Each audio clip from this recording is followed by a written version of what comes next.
vortex.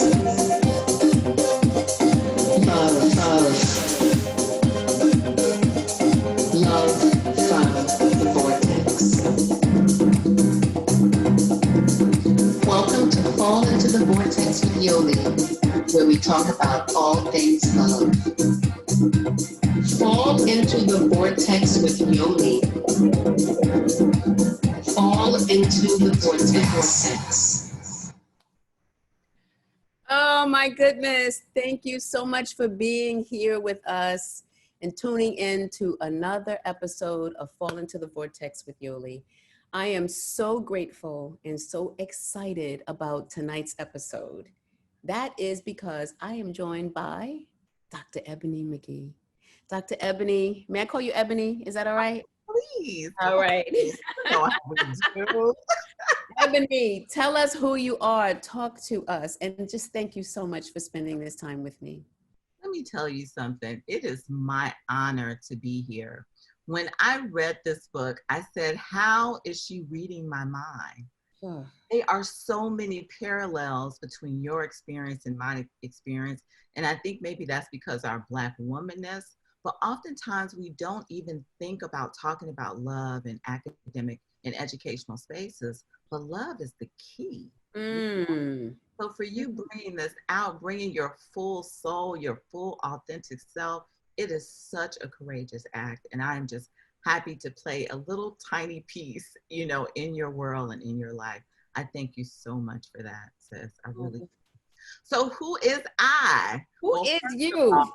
I is a Black woman from the South Side of Chicago, South Side, raised by a wonderful mom, went to Chicago Public High School. Yes, I'm a product of Chicago Public High School. Yes, we can do it in Chicago. Yes. And now my academic title is Associate Professor of Diversity and STEM Education at Peabody Vanderbilt University. But in 2002, in Chicago, starting at my home and then venturing out to Black-owned businesses, I founded an organization called The Relationship Gap. Talk about it. Yes, affectionately known as RGAP. And I created it because I was having so many unhealthy, intimate relationships. And I didn't have a man to talk to about those relationships other than my intimate partner. And of course, you know, he was okie doke. And so I just wanted a kind of a brave space where Black folks can get together and connect through our words and learn from our friends' experiences, not necessarily our partner's experience, to kind of forge community and communication and constitute better, intimate, you know, healthy communities. So I started that in 2002 and it went for 10 years. A decade? A decade, girl, a decade. Then I kind of aged. Folks were married within that time and had healthy relationships. 6 marriages, girl. 6. I don't know how many are still together. I'm hoping all 6. But you know. Yeah, we went from like raunchy to real to revolutionary, like all in the same night, you know? Ooh. It's just such a beautiful experience for me. I never had an opportunity to talk to so many men, you know, about their love life, and about relationships. And the one thing I learned from Black men is that they love harder than anybody I have ever seen in my life. And I would have never known that if I wasn't in that space. You know? And it just goes so contrary to the narratives that we think about Black men being, you know, tough and non-committal. And I mean, all those things are still possible. But let me tell you, sis, when a Black man loves and fully loves a woman, you better watch out. Lord, you know, this is going to take me to the first question. This is why I'm so excited is to be talking to you. And those of you who've tuned in, you know how the show flows. You meet the guest, we ask the guests to share whatever it is that they want to share. I am so glad, Ebony, that you talked about this project that you dedicated 10 years of your life to for healing and for love in our communities. Then we'll go to the book. We'll have Ebony read any of the poems or a poem that touched her. She'll talk about it, and then we'll flow unscripted. I feel like I want to flow into a question already, but I'm going to throw it out and have you hold it, sis, and come back to it. Sure. And that is when you talked about, Black men loving hard, right? Black men loving with their all. It makes me, of course, go to the book and think, I think these men were that way. Maybe I just wasn't the choice, right? And how do we accept that and not just say all men are the same, all Black men are this? Maybe it just wasn't me, or it just wasn't that sister. So I just want you to talk a little bit about that. You just talk. How about me be quiet and you just flow? No, this is a conversation, babe. I need you. I can't do this without you. But I remember in the relationship gap, affectionately, we talked about men having seasons. And sometimes it's all about timing. So my fiance that I'm with now today. Congratulations, by the way. So much. It's never too late to find true love. True. Mm-hmm. Yes. But girl, he just got right yesterday. Where is he? Let him know that. It's far, far away. But he will admit that. If he was here, he would say, yep, she's right. And so if we were to ask his ex-women, what kind of man was he, they'd have a really different perspective than what I have. Wow. But now he's in the season to be committal, to be faithful, right? Mm-hmm. So I don't even think it wasn't you or it wasn't him. It just wasn't the right season. So you have to find a brother who is in season for what you want, for all the glory that you have to offer. Oh.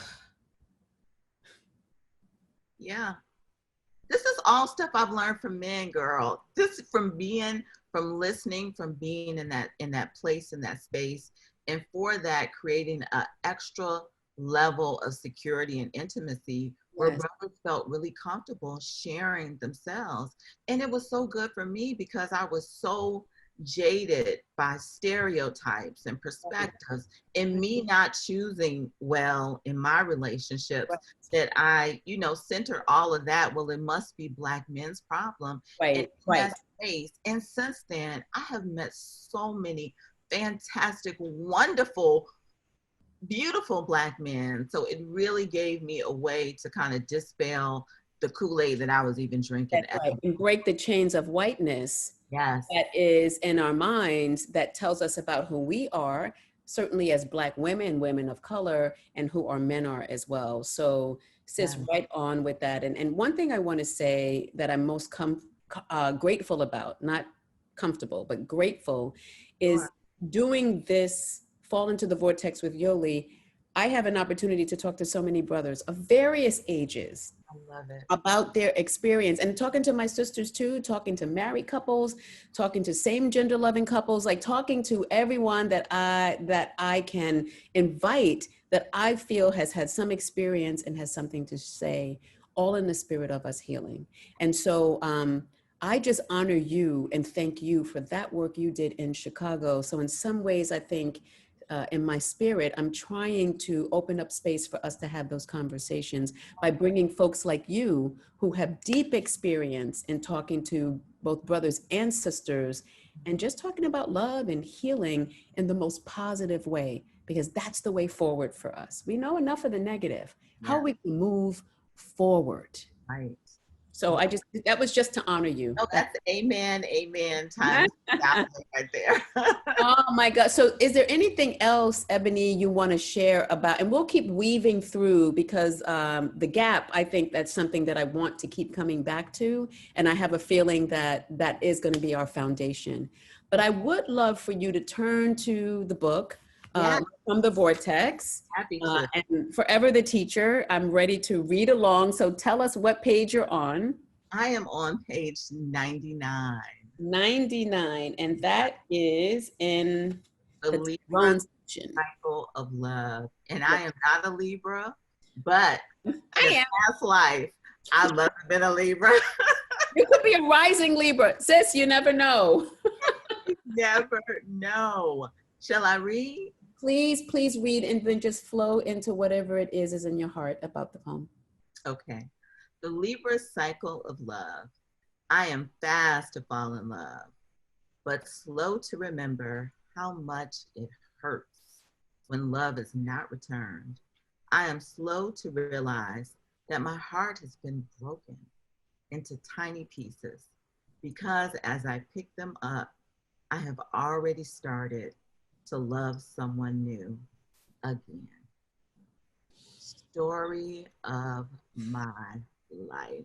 I am a serial dater. Yes. I love that. I mean, it's so true, and was so unfortunate that I didn't give myself space to just really understand what had happened, to make sense of the woman that I was becoming. And I remember talking to you, Yoli, and you went to a retreat. You went someplace, I don't know where it was.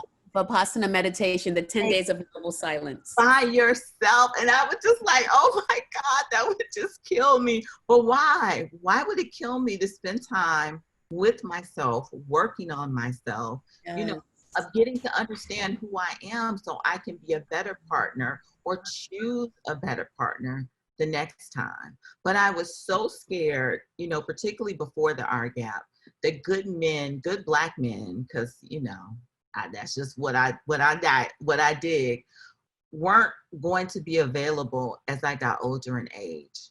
So anyone that I thought was even sort of kind of just a little bit good, you know, I kind of latched on quickly without realizing my value and my worth in the relationship. So yes.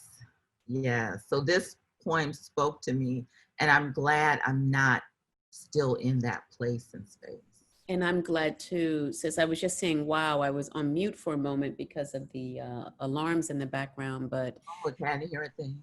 yeah, it's what I learned too, just in terms of self-love and the journey to self-love, which is just as magnificent to arriving to the moment that you realize you do love yourself deeply.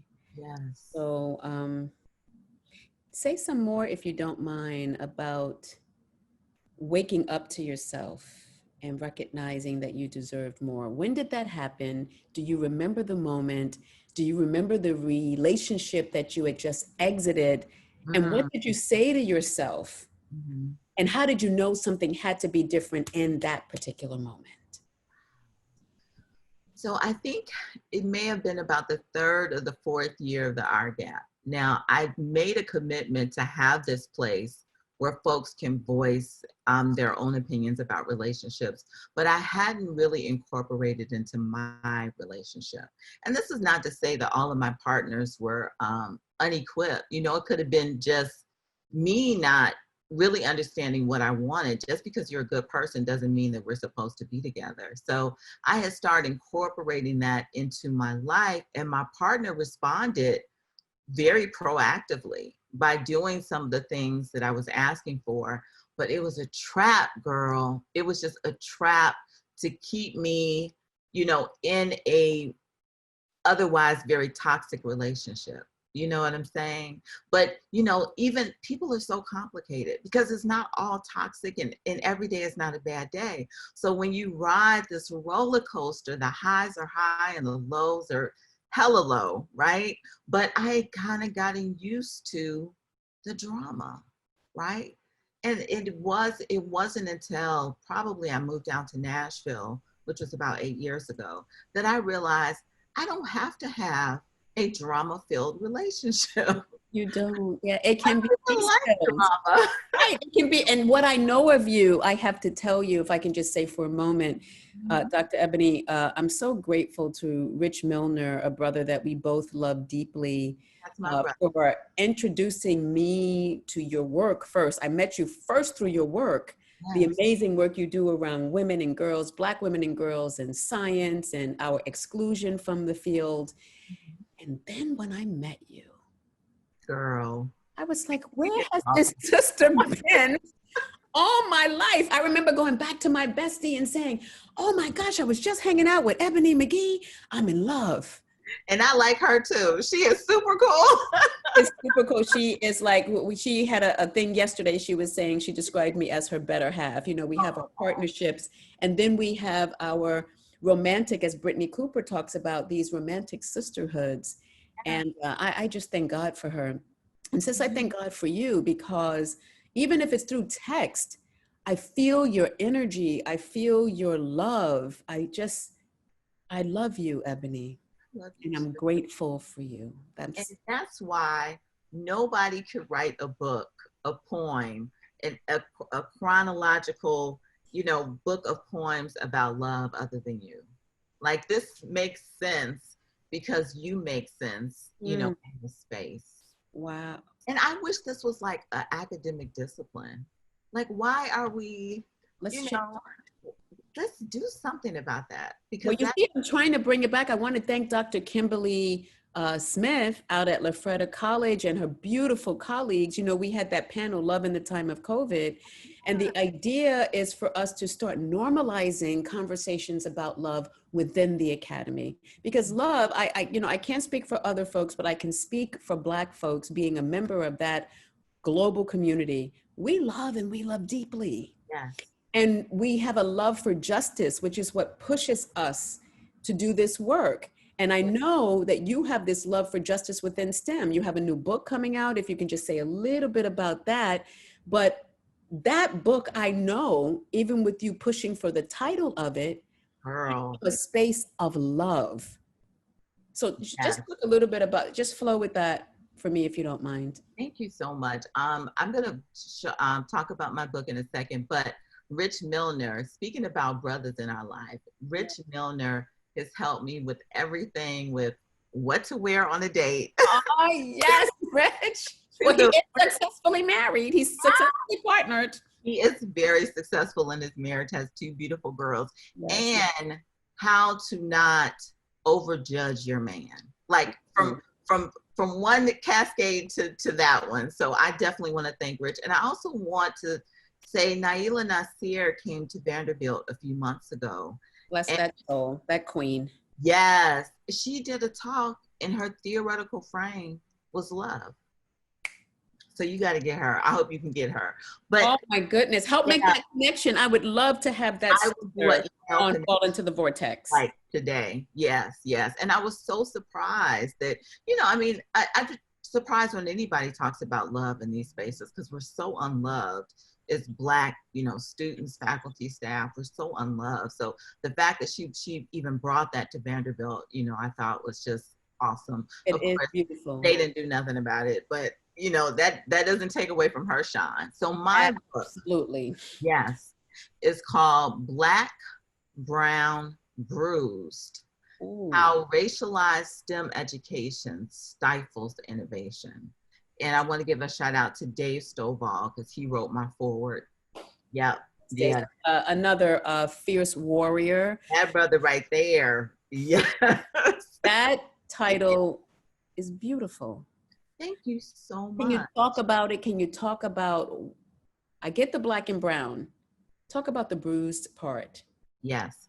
So my book focuses on STEM high achievers. So those who are quote unquote successful, right? The ones that we really don't pay attention to, because we're always talking about the dropouts and the folks that don't do well in STEM. But this book problematizes STEM success. So right now we are equipping Black and brown students to go into places and spaces that are toxic. These STEM environments are really, really toxic. And what's happening is it's having mental and physical health consequences. Of course. Right? So if you walk into a place and the place is imposterous, it's not in your head, it's not something you just think. Say that again. Say that again. And the space breeds imposterism. And this is the world that you have to exist and try to be brilliant under these places. Just imagine what that wear and tear does to your mind, your body, your soul, and your spirit.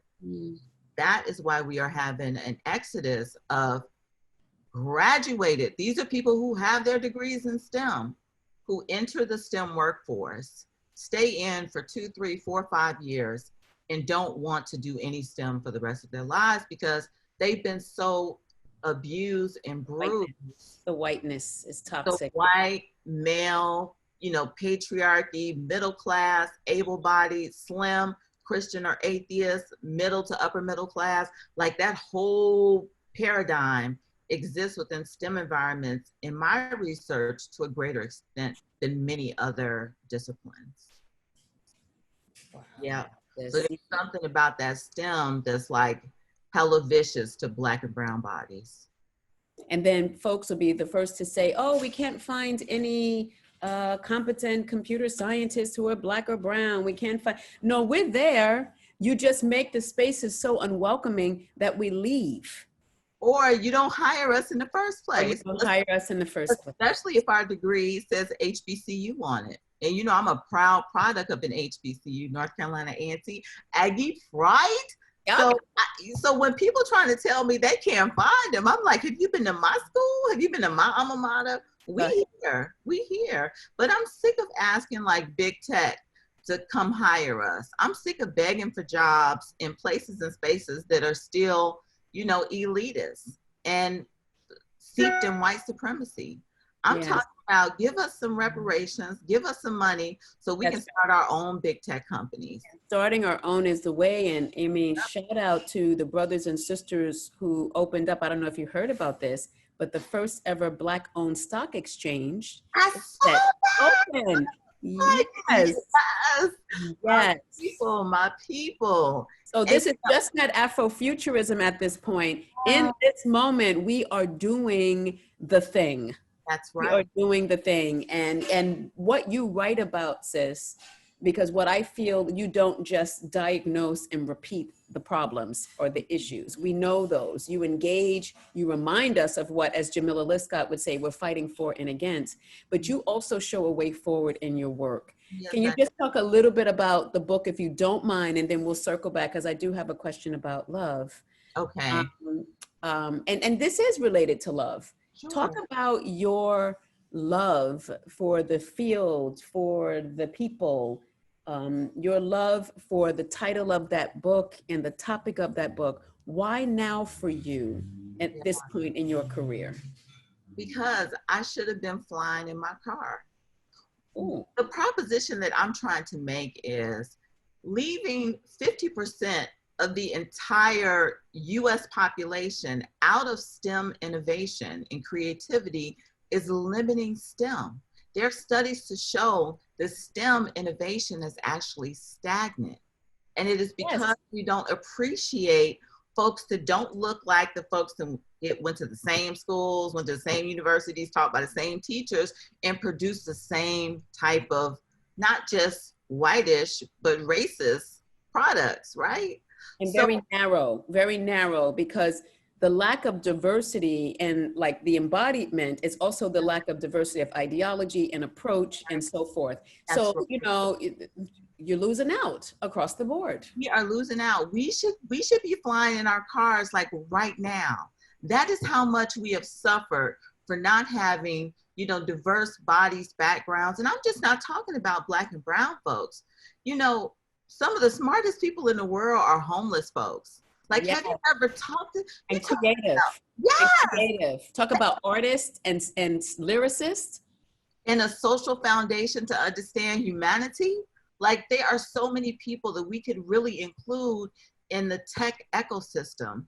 And we refuse to. As a matter of fact, we shoot ourselves in our own foot by creating an automatic soap dispenser that doesn't function with Black skin. Now you got to recreate it. Now you got to spend millions of dollars recreating something because nobody thought to put some dark-skinned folks, in the testing design. It just makes no sense. It makes no sense. Gosh, and I love you bringing up that example because you're giving us an example that we can all relate to and yet see how deep and vast the exclusion of Black people are.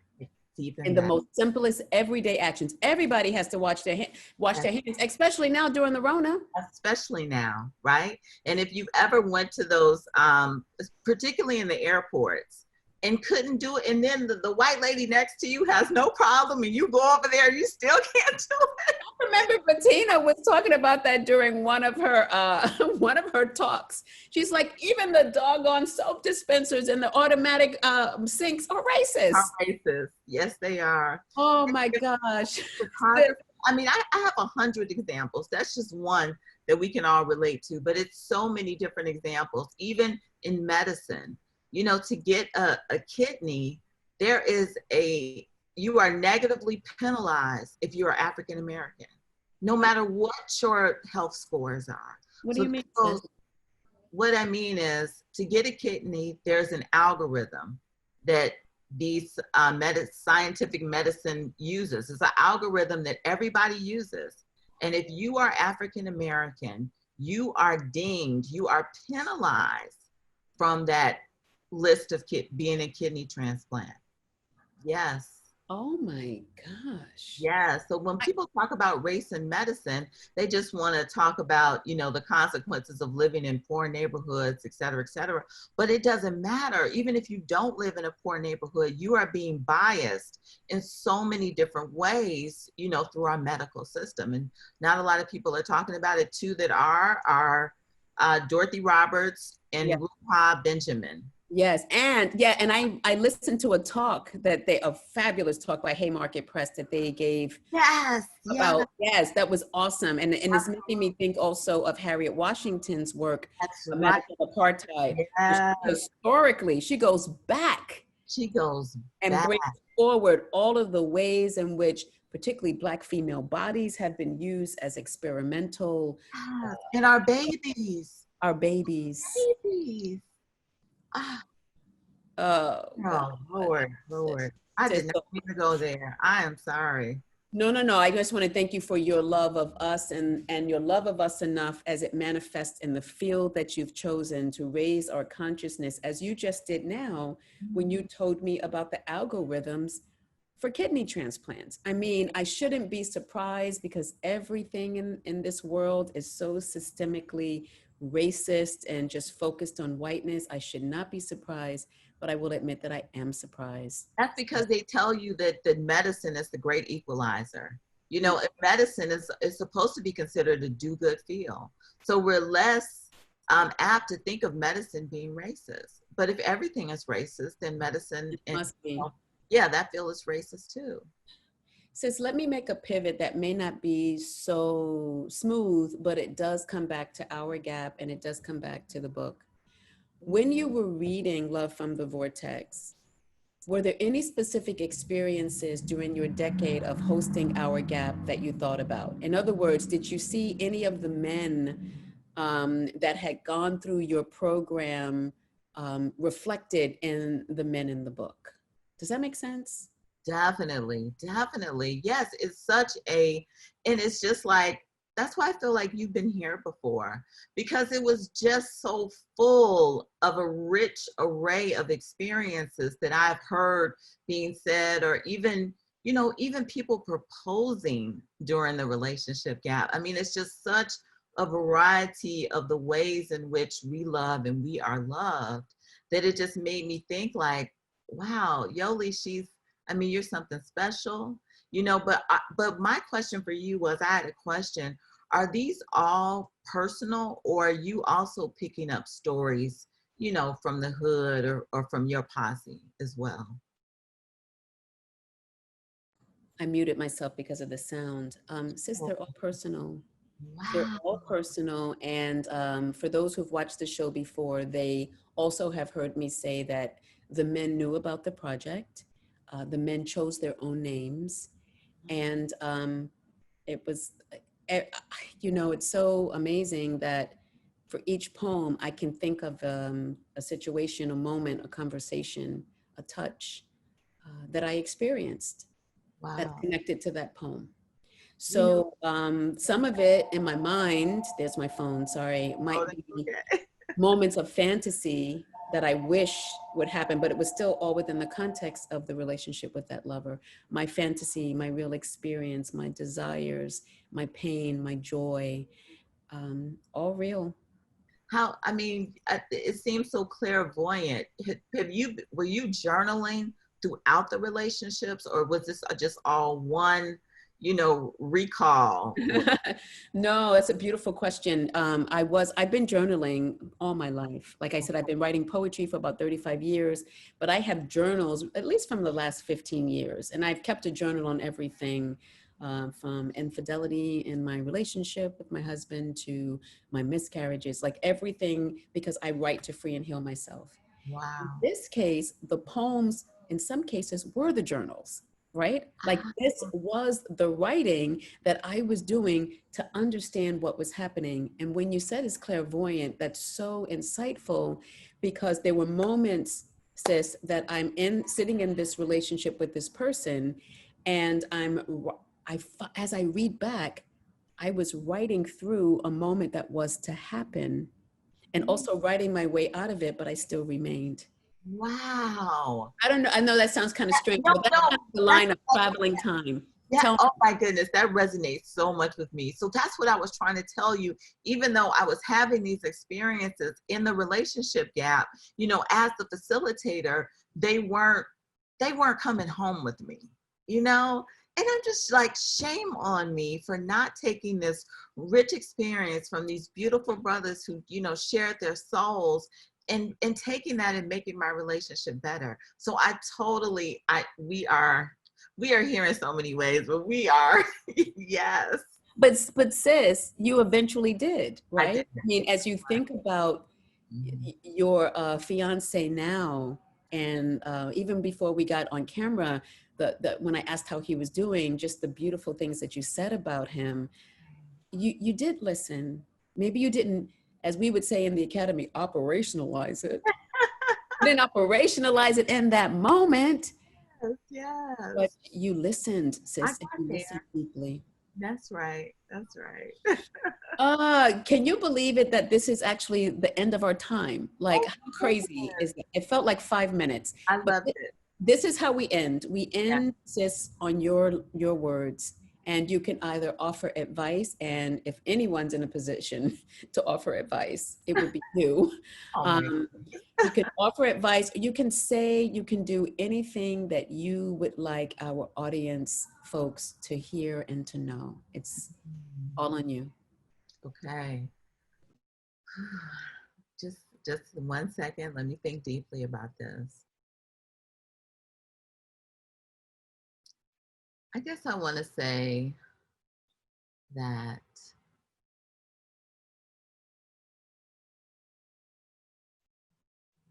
I never knew how amazing it was to be truly loved. And that is not just an indication of my man, but me loving myself, me being open enough to accept his love, which is a full throttle, full embodiment. I love your dirty draws type of love. And it feels so good to my soul. And I just want other people to have that or very similar experiences. Yeah. My God. That's it. Ebony, my sister, my friend. Oh, thank you. Thank you. Thank you Thank- for thinking of me out of all the people, in your massive, huge, loving circle. The fact that you reach out to me means millions. Virtual flowers to you, please. Aw. I love you. Everyone, let's thank Dr. Ebony Mcgee for falling into the vortex with Yoli. Thank you, sis. I hope Thank you have you. a beautiful evening. Thank you so much.